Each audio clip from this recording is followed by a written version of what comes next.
The Last of Us, Episode 2 Easter eggs. HBO's The Last of Us continues to be an incredibly faithful adaptation of The Last of Us Part 1 and makes for a fantastic series for fans, old and new. Last week we highlighted some of our favorite Easter eggs in Episode 1.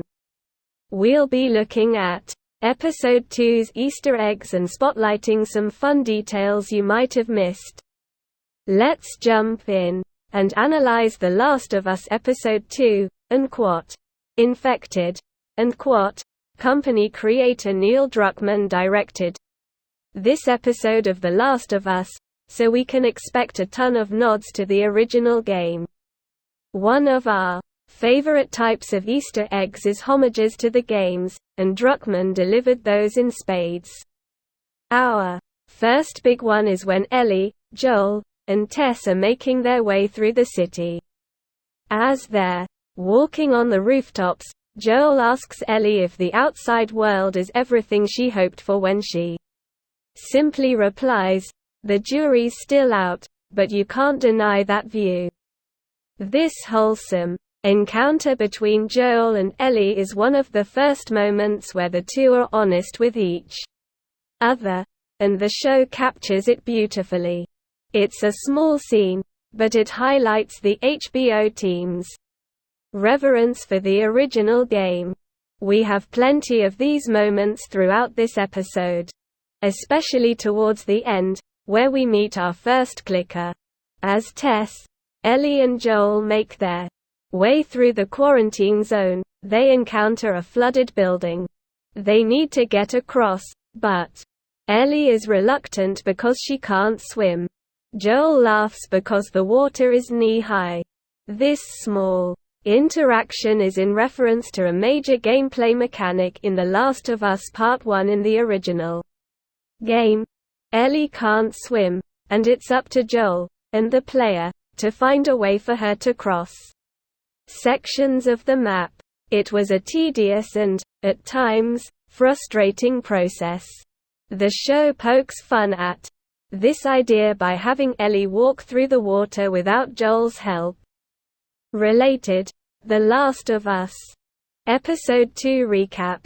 Save Who You Can Save Ellie's Switchblade. The last episode, we briefly see Ellie holding her switchblade, but here we finally have a moment where Joel talks to her about it. In The Last of Us, Left Behind and the comic, The Last of Us, American Dreams, we learn that it belongs to Ellie's mother, Hannah. We see Ellie use this knife as her primary melee weapon in both Last of Us games. In The Last of Us Part 1, Joel's melee weapons break very easily, and he constantly has to craft new ones. Ellie's blade never breaks, and serves as her only protection against the infected since she can't have a gun. Actors Misty Lee and Philip Kovacs reprise their roles as the voices of the female and male clickers in the Last of Us series, who are played by Olivier Ross-Parent and Samuel Hoeksema on screen. Lee and Kovacs previously did the motion capture and voice acting for the far-gone infected in The Last of Us Part 1 and 2. As Joel, Ellie, and Tess encounter the clickers for the first time, we hear their terrifying sounds as the trio tries to escape undetected. Kovacs tweeted about his experience on set, saying, "We'll keep this section relatively brief. We travel through the city and into the museum, a location players are familiar with. Once our main cast reaches the museum, fans will quickly notice that it looks exactly the same as the one from the game."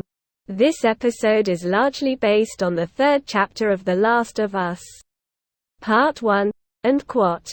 The Outskirts. Unquote.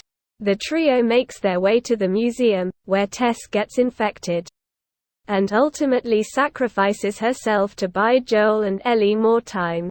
Read more about The Last of Us.